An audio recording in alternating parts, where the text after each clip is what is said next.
Vamos a repasar lo que sucedía hace instantes en Casa de Gobierno, el jefe de gabinete y la habitual entrevista con nuestros colegas.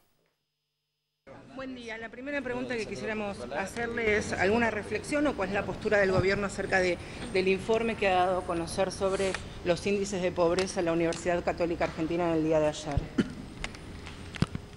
Siempre se los he explicado a ustedes en estas suerte de charlas de reflexión de la mañana, que me niego a llamarles conferencia de prensa, que no creo absolutamente nada en lo que mide este observatorio de la UCA, absolutamente nada. Primero porque los grandes conocedores de este tipo de discusiones pretenden decir, bueno, el gobierno no mide la pobreza, el gobierno está redefiniendo su forma de medir la pobreza porque el viejo índice de precios al consumidor solamente tomaba la capital federal y 24 distritos, nunca fue nacional. Recién a partir de enero del año pasado se creó el índice de precios al consumidor nacional urbano, que es el que comprende el noroeste argentino, el noreste argentino, Cuyo, La Pampa, la Patagonia y la zona urbana, y esta zona urbana comprende la capital y ya no 24 distritos, sino 42 distritos, prácticamente 83% de la totalidad del país. ¿Cómo se medía con anterioridad? El índice era un índice desactualizado y no era federal. Desactualizado porque tomaba la canasta desde 1980, estamos en el 2016 prácticamente, 1980, y la encuesta del gasto era de 1985, con lo cual absolutamente desactualizado. Pero además no medía ni la salud, ni la educación, ni el empleo, ni el nivel de ingresos, con lo cual era una situación que era imposible de sostener y que había que sincerar el índice de medición, que estamos en el pleno periodo de transición generando una suerte de traspaso a lo que se conoce con índices multidimensionales en el mundo. Ahora bien, veamos qué dicen los organismos internacionales en el mundo y que son los que en definitiva todo el mundo avala, todo el mundo reconoce respecto de la Argentina. Dice la CEPAL en el 2014 que Argentina baja la pobreza a un 7% anual. CEPAL, 2014. CEPAL 2014 dice, si lo tomáramos en un análisis multidimensional, que es el índice que está yendo la Argentina a partir de la modificación del índice de precios al consumidor nacional urbano, dice la CEPAL que la caída entre 2005 y 2012 es de un 73%, la más grande de toda la región. Si lo seguimos revisando y comparando, veremos que FAO dice que Argentina extinguió el hambre y prácticamente extinguió la pobreza. Y si seguimos revisando, verán que dice el BID, que reconoce el BID, que Argentina tiene prácticamente el 100% de la población en condiciones de jubilarse con su jubilación. Y en las condiciones que exige el mundo, que es más de $10 por día. La explicación más clara respecto de lo que dicen los organismos internacionales no puede demostrar que es cierto lo que estamos haciendo. Acá nos dicen que es 28.7 el nivel de pobreza, con lo cual estamos hablando de algo así como 12.300.000 habitantes argentinos en condición de pobreza. ¿Sabe cuánta es la muestra? 5.700 casos, en donde toman la pobreza más extrema, no está ponderado eso, es decir, tomando proporciones y respetando las proporciones que forman o conforman la realidad de los argentinos, y no toman 5.700 casos, la mayoría son telefónicos. Es reconocido por ellos mismos que está tomado los sueldos más bajos, con lo cual está sobredimensionada la pobreza que ellos quieren calcular, y sobre eso sacan un cálculo. Es algo sin sentido. A mí me daría vergüenza ser titular de un observatorio y nada menos que de la Universidad Católica y salir a pavonearme con una expresión de 5.700 casos para decir que 12.300.000 personas son pobres. Es algo sin sentido. Si esto no fuera suficiente, la realidad es que se pueden medir con otras cosas más que la encuesta permanente de hogares. La encuesta permanente también está desactualizada porque se hacía sobre 17.500 casos. Esa sí era permanente, era de hogares, y los 17.500 casos llegan solamente a 34% de la totalidad de aquellos que perciben la asignación universal por hijo, con lo cual es insuficiente, va de suyo que es insuficiente. Es imperioso entonces que se sigan mirando números de otra característica para que uno pueda componerlo si realmente esa encuesta permanente de hogares es eso. Si con 17.500 casos solamente estamos llegando al 34% de la asignación universal por hijo, ¿cómo llega a comprender la totalidad de aquellos que ya han resuelto una buena parte de su situación a través de percibir específicamente la asignación universal por hijo si son 5.700 casos los que se toman? Y si queremos ir un poquito más profundo, vayamos a las necesidades básicas insatisfechas medidas por el propio censo. Entre 1980 y 2001, es decir, son 20 años, se ha reducido los niveles de pobreza en un 35,9%.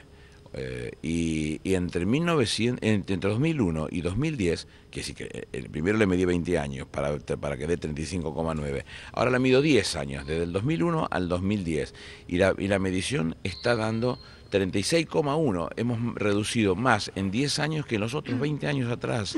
Y si uno fuera un poquito más profundo todavía de estos análisis de la necesidad básica insatisfecha al índice de Gini, la reducción respecto de las desigualdades y los deciles más bajos respecto del decil más alto es más de 20%. ¿De dónde sacan ese número? Por Dios, dejen de decir una barbaridad de semejante y nada menos que invocando a la Universidad Católica. Me parece un espanto eso. Ministro, por lo que usted dice, entonces, ¿esta encuesta es mentirosa?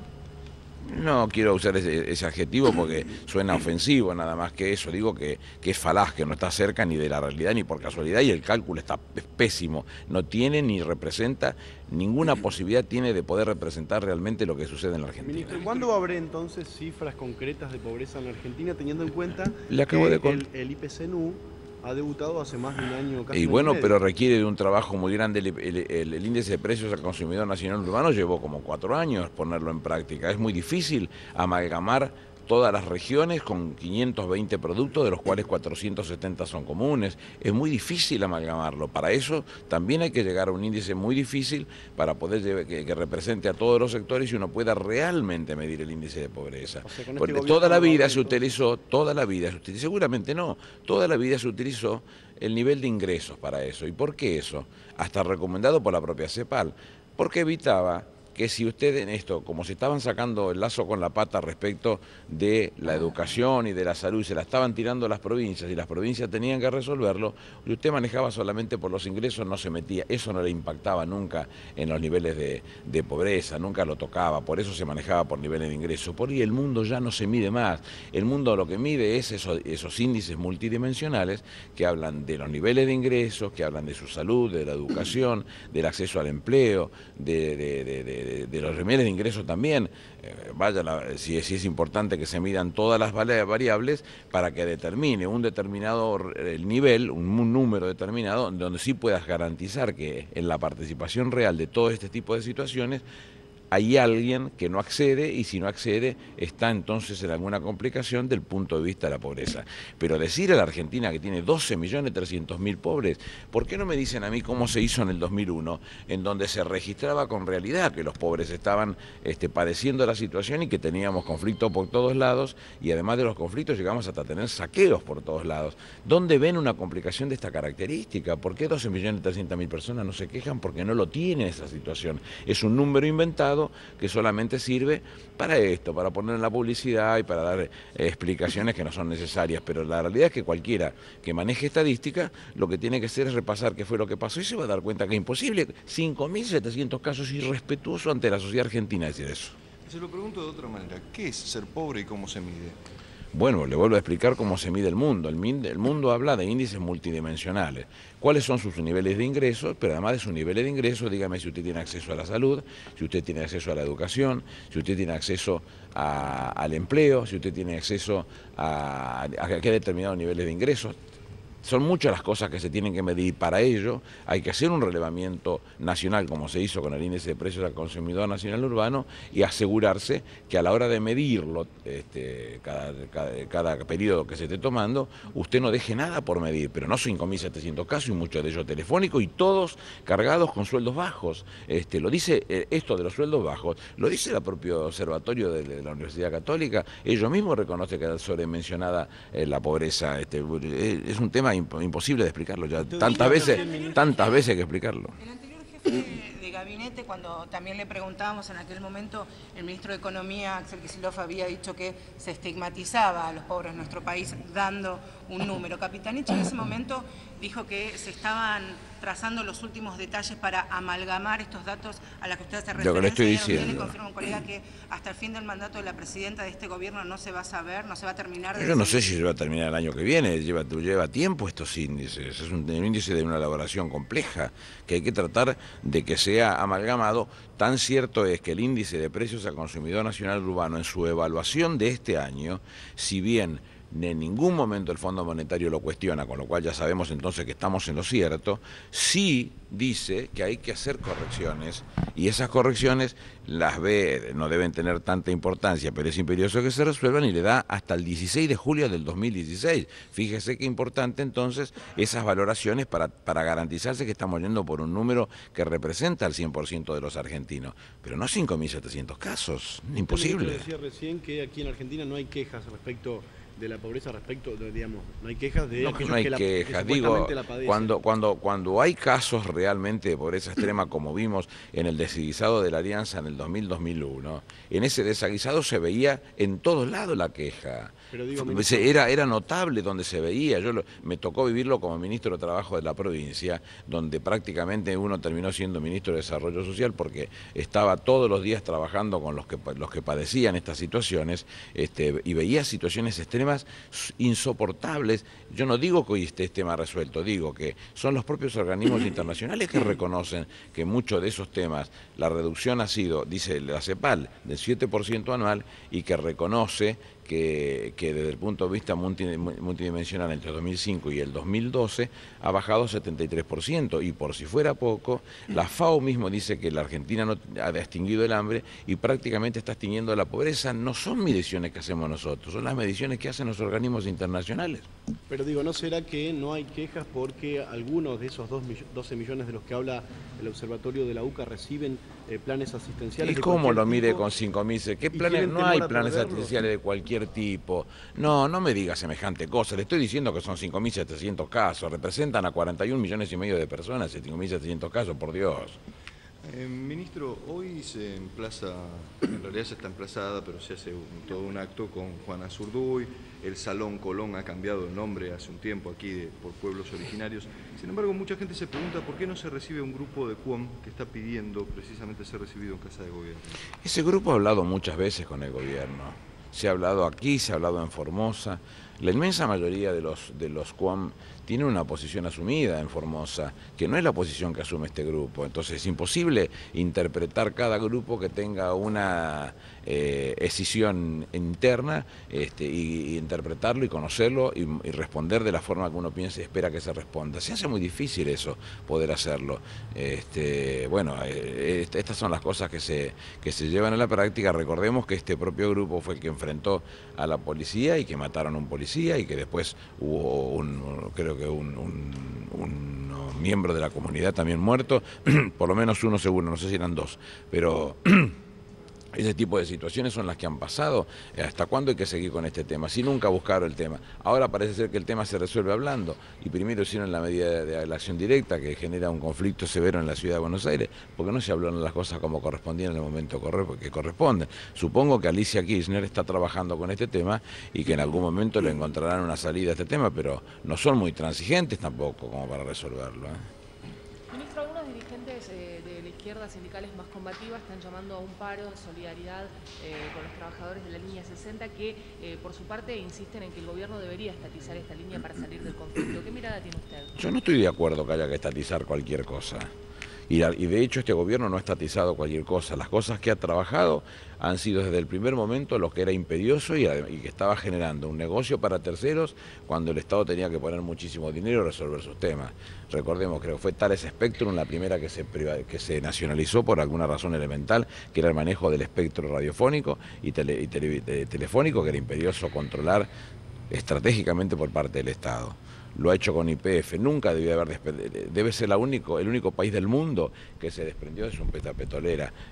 Tuvimos que recuperar el 51% como para trabajar en el objetivo que se persigue real, que es el del autoabastecimiento, garantizarnos que tenemos autoabastecimiento, porque además autoabastecer no significa que hoy dejaremos de invertir esos más de 10.000 millones de dólares que estamos pagando al exterior por la importación de combustible o de fuel o de gas.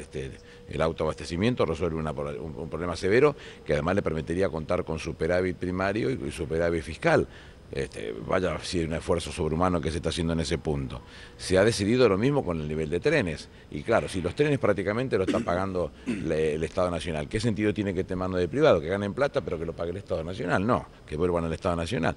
¿Qué sentido tenía que las AFJP, en donde se llevaban suculentas comisiones, unos sueldos inimaginables, los gerentes, pero el 70% de las jubilaciones la pagaba el Estado, que vuelvan al Estado? Es decir, ha sido estratégico, y cuando no ha habido más remedio, Aerolíneas Argentinas, la línea de bandera, no teníamos prácticamente rutas, nos habían llevado los simuladores, nos habían quitado todo en esa pésima privatización, que lo que terminaba generando era conflicto sin ningún tipo de soluciones, y los lugares que son aerodependientes de nuestro país no tenían ninguna forma de llegarse a Buenos Aires que no sea por colectivo, porque le sacaban las líneas porque no eran rentables. Hubo que tomarse todo un trabajo y volver a traer a Aerolíneas Argentinas al Estado. No ha sido cualquier cosa, ha sido lo que imperiosamente tenga que ser. En este caso había una empresa que su situación era muy mala, esa mala situación hizo que en algún momento incorporara a los trabajadores a las tomas de decisiones. Esas tomas de decisiones se dan por terminada el día que otra empresa compra la empresa anterior y que quieren ser los dueños de su decisión, y comienza un conflicto entre ellos que yo no quiero tomar posición por ninguna de las dos partes. Digo, la posición que se está discutiendo hoy es esa: quién realmente va a manejar la empresa, y yo no es el gobierno que tiene que opinar, tiene que opinar la justicia y decidir quiénes son los que tienen realmente la obligatoriedad, la responsabilidad y el derecho, a través de si se pagaron o no se pagaron por la compra de la empresa.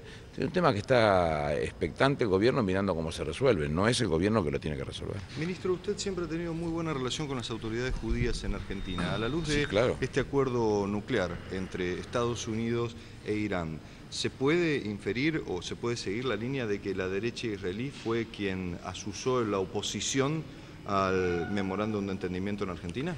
Yo no soy en condiciones de decir semejante cosa, y en todo caso sus análisis me los guardo para mí. No diría nunca como jefe de gabinete, ministro de mi país, una cosa que pudiera comprometer a mi país en cualquier situación.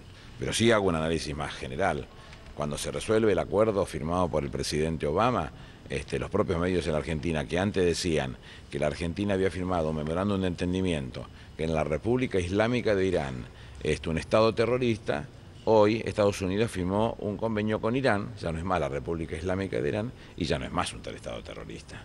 Entonces el cipallismo argentino está al rojo vivo, digamos, como hacen para ponerse a los pies de los Estados Unidos. El viejo concepto de don Arturo Jaureche de la civilización a la barbarie, la madre que las parió a todas, la llamaba él a esta de las onceras, que era la primera de todas, y realmente es la que la parió a todas, porque decir que todo lo que hizo Estados Unidos es perfecto, porque lo hizo Estados Unidos, es uno de los cipallismos más grandes que podemos tener nosotros en esta exhibición. Cuando lo hicimos los argentinos, que el propio doctor Nisman, en los dos documentos que deja en la caja fuerte, con fecha de diciembre de 2014 y enero del 2015, él dice que entiende lo que está haciendo el gobierno, y que lo que el gobierno busca es encontrar un camino para llegar a tomarle la declaración indagatoria a los 5 iraníes. Usted puede pensar, y es tonto eso, porque vamos a ir a Teherán, como es legislación argentina la que se utiliza. Se van a sentar y van a decir, no declaro, porque tienen derecho a no declarar conforme el artículo 18 de nuestra Constitución. Es posible que eso suceda, pero también sabe que abre la puerta a un juicio oral y público. Y nosotros daríamos el primer paso hacia la discusión que realmente se tiene que llevar para encontrar los responsables de las 85 víctimas de AMIA y de las 20 y pico víctimas de la Embajada de Israel. Era el primer camino que nosotros te íbamos a encontrar para discutir este tipo de cosas. Lo reconoce el propio doctor Nisman en los dos documentos que dejó firmados en su caja fuerte. Ahora resulta ser entonces que nosotros somos los malos de la película, porque firmamos un memorándum de entendimiento que buscaba encontrar una salida a este tipo de situaciones, que hubiese permitido la declaración indagatoria, aunque no declarara declararan que era su derecho conforme a la legislación argentina y la Constitución argentina, y que eso abriera las puertas al juicio oral y público, nosotros somos los malos. Lo han agraviado a Héctor Timerman de la peor manera la propia comunidad, y eso uno tiene que decir que está bien. Y cuando sale de mano de los Estados Unidos, que además el presidente Obama dejó en claro que iba a vetar cualquier decisión en contrario a la posición asumida respecto de este acuerdo firmado con Irán. Ya no es la República Islámica de Irán, y por supuesto no es un Estado terrorista. Entonces, por Dios, vayamos analizándolo ciertamente, concretamente, de que el trato es absolutamente discriminatorio y que la actitud que ha recibido el canciller ha sido una actitud agraviante en su condición de judío, por otra parte. Pero según el presidente Obama, este acuerdo va a servir para que Irán no produzca armas atómicas, armas nucleares. ¿Para qué sirvió el memorándum? Usted recién llega, ¿no? Porque hace media hora que estoy hablando, ya se me sacó la boca y quiere que le explique todo de vuelta. La realidad es que le vuelvo a explicar, el objetivo del memorándum de entendimiento era lograr que se tomara la declaración indagatoria conforme la legislación argentina y la Constitución argentina para que abriera las puertas al juicio oral y público y determinara la responsabilidad de aquellos que la tengan respecto de la situación real en la que se encontraban estos dos atentados, que no hay un solo detenido y ya van 20 años de esta situación. Esto es lo que nosotros queremos rescatar de toda esta posición. El acuerdo que firmó el presidente Obama y que él dice que esto le va a permitir el control de las armas, no es lo que dice el premier israelí, ni lo dijo en Francia, ni lo dijo en Estados Unidos cuando habló ante el Capitolio. Y cuando habló ante el Capitolio, les pido por Dios, googleenlo, él fue muy duro. Él dice que él no le servía decir que 15 años iba a ser suficiente para resolverlo. Y vos ¿sabe qué va a pasar durante estos 15 años con el compromiso que asumió Irán? Lo va a cumplir, dice el premier Netanyahu.